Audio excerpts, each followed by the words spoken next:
The wizarding world has borne witness to many great conflicts, but none are more intriguing or terrifying than the shadow cast by two of history's most infamous dark wizards, Gellert Grindelwald and Lord Voldemort. Though separated by decades, their names are etched into the annals of wizarding history, forever linked by their shared ambition to reshape the world in their own dark image. But how do these two titans of darkness compare? What made each so uniquely dangerous? And what can their legacies teach us about power, fear, and the nature of magic itself? To understand the true magnitude of their influence, we must first step back and examine their origins. Grindelwald, once a brilliant young wizard, was expelled from Durmstrang Institute for his twisted experiments and dangerously radical ideas. His intellect, charm, and boundless charisma set him apart. He was a visionary, seduced by the concept of a wizarding utopia where magical folk would reign over muggles, not out of malice, but from a misguided belief that this was for the greater good. His infamous rallying cry would echo through wizarding communities, gaining him followers who believed in his dream of uniting the magical world under one supreme leader, himself. Voldemort, on the other hand, lacked Grindelwald's charisma, but surpassed him in sheer malevolence. Born Tom Marvolo Riddle, Voldemort's path to infamy was shaped by a deep-seated hatred for his own Muggle heritage and an insatiable hunger for immortality. Where Grindelwald sought dominance through persuasion and ideology, Voldemort sought it through fear and brute force. The young Riddle was a gifted student at Hogwarts, but his brilliance was cloaked in a calculating coldness. He manipulated those around him, laying the groundwork for the dark army he would later command. Where Grindelwald offered promises of a brighter future, Voldemort offered only dread. Despite their differences, the parallels between these two figures are striking. Both were prodigiously talented wizards who exploited ancient magic to their advantage. Grindelwald sought the Deathly Hallows, the Elder Wand, the Resurrection Stone, and the Cloak of Invisibility, believing these artifacts would cement his dominion over the wizarding world. Voldemort, on the other hand, turned to a darker form of magic, Horcruxes. In splitting his soul, Voldemort sought to achieve what Grindelwald never dared to dream of: immortality at any cost. Both men, however, shared an almost obsessive belief in their own superiority and their right to rule. But magic alone does not make a dark wizard truly dangerous. What set Grindelwald and Voldemort apart was their mastery of manipulation. Grindelwald understood the power of words, weaving his ideals into a seductive tapestry that ensnared even the most skeptical minds. His relationship with Albus Dumbledore, once a young man equally enchanted by Grindelwald's vision, is a chilling reminder of how even the brightest can be led astray. Voldemort, by contrast, relied on fear and cruelty to bend others to his will. While Grindelwald inspired devotion, Voldemort demanded submission. The key difference between them lies in their understanding of love. Grindelwald, despite his dark ambitions, seemed to grasp its power, though he twisted it to suit his purpose. Voldemort, incapable of love, underestimated it, dismissing it as a weakness, a miscalculation that would ultimately lead to his downfall. Their legacies remain intertwined not because of their similarities, but because of the questions they force us to ask about the nature of power and its corrupting influence. While Grindelwald and Voldemort's paths to power diverged, the marks they left on the wizarding world were equally profound and equally horrifying. Both men brought about eras of darkness, but the methods by which they achieved their goals reveal much about their personalities and the nature of their ambitions.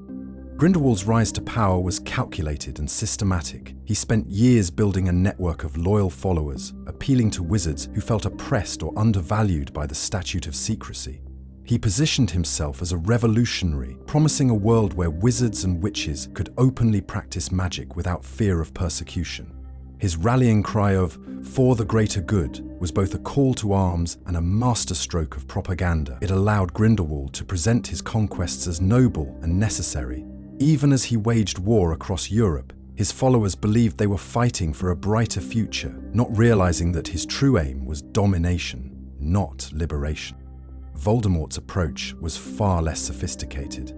His rise was built on terror and brute force, using fear as both a weapon and a tool. Where Grindelwald sought allies through ideology, Voldemort sought servants through coercion. The Death Eaters followed him out of fear of retribution or a thirst for power, not loyalty to any grand vision.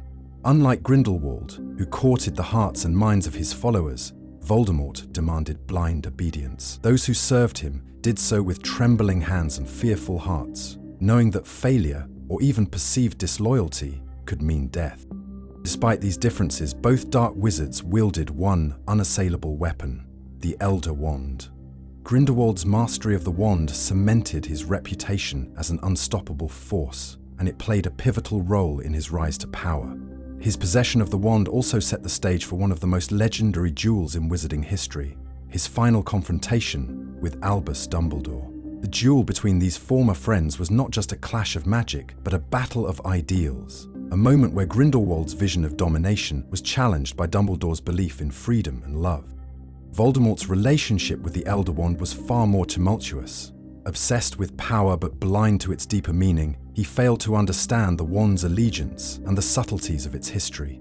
His acquisition of the wand was driven by desperation, not strategy, and it ultimately contributed to his undoing. In many ways, the Elder Wand serves as a symbol of the two men's differences. For Grindelwald, it was a tool of control, wielded with precision and purpose. For Voldemort, it was an object of obsession, a crutch he relied on without fully comprehending. Their approaches to their eventual downfalls also stand in stark contrast. Grindelwald, when defeated, chose imprisonment over further bloodshed. He retreated to Nurmengard, the prison he had built for his enemies, where he remained defiant yet subdued. There are whispers in the wizarding world that, in his later years, he came to regret the pain he caused, though his exact thoughts remain a mystery. Voldemort, by contrast, fought to his last breath, refusing to acknowledge even the possibility of defeat. His final moments were marked by desperation and a refusal to accept the one truth he had spent his life running from, that love, the very force he had scorned, was his greatest weakness. It is tempting to speculate what might have happened if these two titans of darkness had ever crossed paths. Would they have become allies, united by their shared disdain for the status quo? Or would their egos have clashed, each seeing the other as a rival to be destroyed? The truth is likely far less dramatic. Grindelwald's charm and intelligence may have intrigued Voldemort, but the Dark Lord's lack of vision and reliance on fear would surely have repelled him. In turn, Voldemort would have dismissed Grindelwald's ideals as naive, seeing him as nothing more than an obstacle to be overcome. What makes the legacies of Grindelwald and Voldemort so fascinating is not just the scale of their destruction, but the echoes they left in the wizarding world. Their actions shaped generations of witches and wizards, not only through the scars they inflicted, but through the lessons their reigns of terror taught. In comparing their legacies, one cannot ignore how their respective defeats became defining moments, both for those who witnessed them and for the magical world as a whole. Grindelwald's defeat at the hands of Albus Dumbledore was more than just a triumph of good over evil. It was a deeply personal reckoning. Dumbledore, haunted by his youthful complicity in Grindelwald's ideals, knew that he alone had the power and the responsibility to stop him. Their duel was legendary not only for its scale, but for the emotions that underpinned it. For Dumbledore, it was a battle against his past mistakes and a test of his own moral resolve. For Grindelwald, it was the ultimate challenge to his ideology and the culmination of years of careful planning. When Grindelwald was finally imprisoned in Nurmengard, the wizarding world exhaled in relief. And yet, the seeds of his ideas remained, lingering in the shadows, whispered about by those who still believed in his vision. Voldemort's defeat, in contrast, was the culmination of a much longer and bloodier struggle. Unlike Grindelwald, who faced his downfall with a semblance of dignity, Voldemort's demise was marked by desperation and futility. His confrontation with Harry Potter in the Battle of Hogwarts was the final act in a story that began the night he tried to kill the infant boy. It was not just a clash of wands, but a confrontation of two worldviews. Harry, armed with the power of love and sacrifice, stood as Voldemort's antithesis, a living reminder of everything the Dark Lord had dismissed as weakness. When Voldemort fell, his death was not accompanied by grandeur or nobility. He died as a man stripped of all power, his lifeless body a stark reminder that fear and hatred are no match for courage and unity. The aftermath of their defeats reveals another stark contrast between the two wizards. Grindelwald's imprisonment allowed the wizarding world to reflect on his ideology and the allure it held for so many. His phrase, "for the greater good," became a cautionary tale, a reminder of how noble intentions can be twisted into something monstrous. In time, some even questioned whether Grindelwald had truly been evil or simply misguided, a tragic figure undone by his own hubris. Voldemort, on the other hand, left no such ambiguity. His name became synonymous with terror, a symbol of unchecked hatred and the dangers of a soul corrupted beyond redemption. While Grindelwald's legacy prompted reflection, Voldemort served as a stark warning of what happens when power is pursued at the expense of humanity. Yet, in examining their legacies, it is impossible to ignore the role of those who stood against them.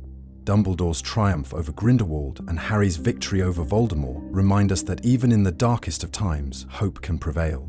Both men were deeply flawed, Dumbledore with his secrets and regrets, Harry with his doubts and vulnerabilities, but they stood firm in the face of Their stories underscore a central truth of the wizarding world, that true power lies not in domination or immortality, but in the connections we forge with others. In the end, Grindelwald and Voldemort's stories are cautionary tales about the nature of ambition and the cost of power. They remind us that the pursuit of greatness, unchecked by compassion or humility, can lead even the most gifted wizards down a dark and destructive path. Their legacies endure not because of the horrors they inflicted, but because of the lessons they left behind. Lessons that resonate not only in the wizarding world, but in our own. As we look back on their reigns of terror, we are left with a lingering question. How close did the world come to falling into their grasp?